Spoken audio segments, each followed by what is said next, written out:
Afternoon all, and welcome back to the Kieran Clavin Racing channel, sponsored by no one. If anybody would like to sponsor me, quite happily come and sponsor. We've got plenty of previews going on this week. Obviously, we've got Glorious Goodwood starting on Tuesday, and the Galway Festival, which starts tomorrow. Obviously, I will have my special podcast tomorrow with Joe and Jamie joining me from the Ginger Joe Racing channel on tomorrow evening's podcast that we will have, and there'll be daily podcasts. This one's starting for the 5 days of Glorious Goodwood. So we'll go as per usual, race by race, each go through how I fancy in each race. So starting with the 120, the Chesterfield Cup over 1 mile 2 furlongs, and Castle Cove is favourite here for Haggis and Mark Wand. After winning a nice race up at Chester last time, just getting up on the line. Kieran Fallon rode him that day, and he's, to be honest, riding out of his skin, to be honest. He was like, he'd definitely be a chance of me backing it, but I'm going to back a horse that I backed at Royal Ascot, and that is Tony Montana. Michael Bowles, David Egan in the saddle, 4 Ammo Racing. Finished down the field in the Royal Hunt Cup when dropped in trip to the back to 1 mile. Comes back up to 1 mile 2 for this race, and he's actually ran alright good with the last couple of times he's been here. He was 3rd in this race last year, and he was 4th in a decent handicap the year before, so he likes coming to this meeting. And at 14 to 1, I think he's a decent each way play in this what looks a very competitive race.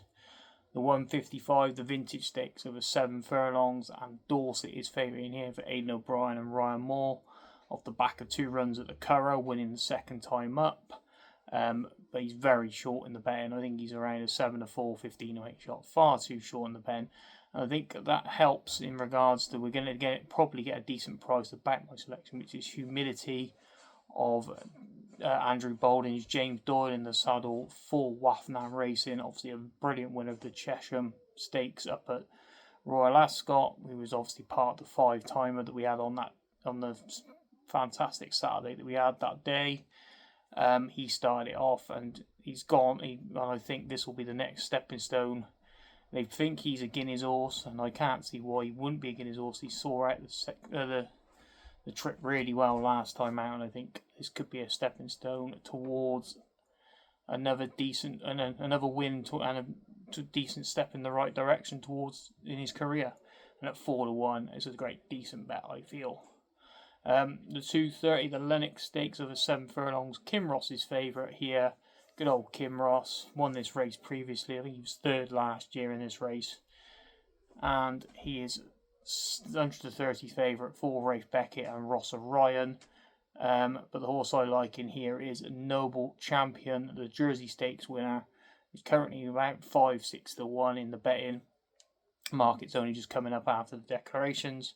But he was a very decent winner of the Jersey Stakes. They thought originally, the Ed Walker stable, that he was going to be their Guineas horse, but they didn't try him over the Guineas trip. They thought it was best to stick him at 7 furlongs, and it certainly obliged with a great run in the Jersey Stakes. And I think that he's sticking to 7. He's around an 11 to 2 shot. I think he's got a great chance of winning the Lennox Stakes, especially getting the weight for the age allowance of being only a 3-year-old. We then move on to the 305 in the Goodwood Cup, where Illinois comes here. He's 6 to 5 favourite for Maura O'Brien after finishing 2nd in the Gold Cup up at Royal Ascot behind Trawlerman. Obviously, he didn't look like he stayed that day. Obviously, the Goodwood Cup is a slight drop in trip from the Gold Cup trip. But I couldn't be more impressed by Wayne O'Brien's other one, and that's Scandinavian in the Bahrain Trophy. Just the further he went, the better he looked.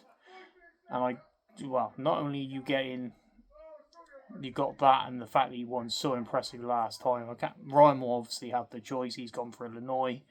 This gives Wayne Lawton a decent ride. He's 5 to 2 second favourite. He get lumps of weight because he's a 3-year-old. I just think he's got a lot going in his favour. I think he could be a very, very good bet at 5 to 2. Just the way that he won that Bahrain Trophy, that was so impressive. And I think the further he goes, the better he's going to be. And then we move on to the 345, back handicapping over 5 furlongs, and it's the Golden Rewards handicap, Red Orange is favourite at 5-1. Now, I backed and put up Red Orange a couple of times on the podcast for Clive Cox and Ross O'Ryan. Won at Chester when I was on that day, and I was also on at Royal Ascot when he was placed.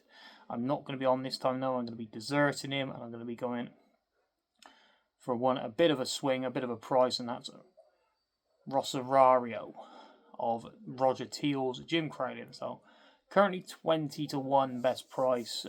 Course and distance winner in May. Hasn't done much since, but I think a return to Goodwood. Obviously, he's won at the track. He's won over the distance of the track, which is always a positive sign, especially around Goodwood. I think 20-1 in what is a very competitive handicap. I think he can go close. Then we can move on to the 420, the maiden stakes over 6 furlongs. No betting currently as the markets have just reopened. But the one I like in here and will probably go off favourite is Naval Light, again of the Waffenham Racing. Doyle in the saddle. Second at Beverley first time out when looking like the winner but just didn't get there.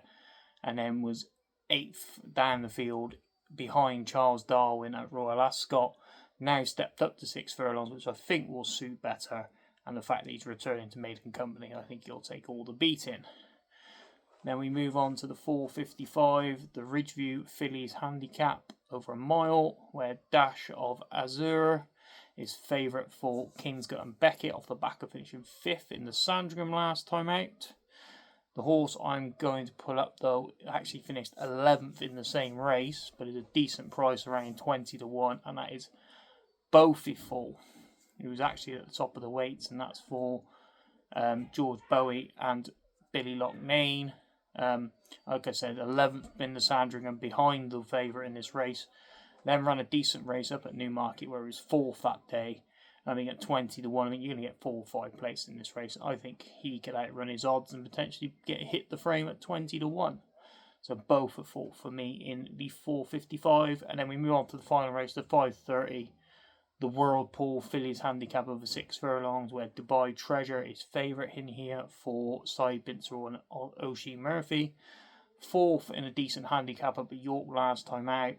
But the horse I'm going to side with is the second favourite, currently best price 13-2, and that is C. Emma Run, who won over course and distance last summer and also won very nicely last time out as well. And I think she should take a lot of beating. I'm quite surprised she's not favourite, to be honest, because she looks like she's got a scope for a lot more than her mark suggests. So that's all the races covered for day 1. I hope you all enjoyed the video. Please give it a like and subscribe to the channel.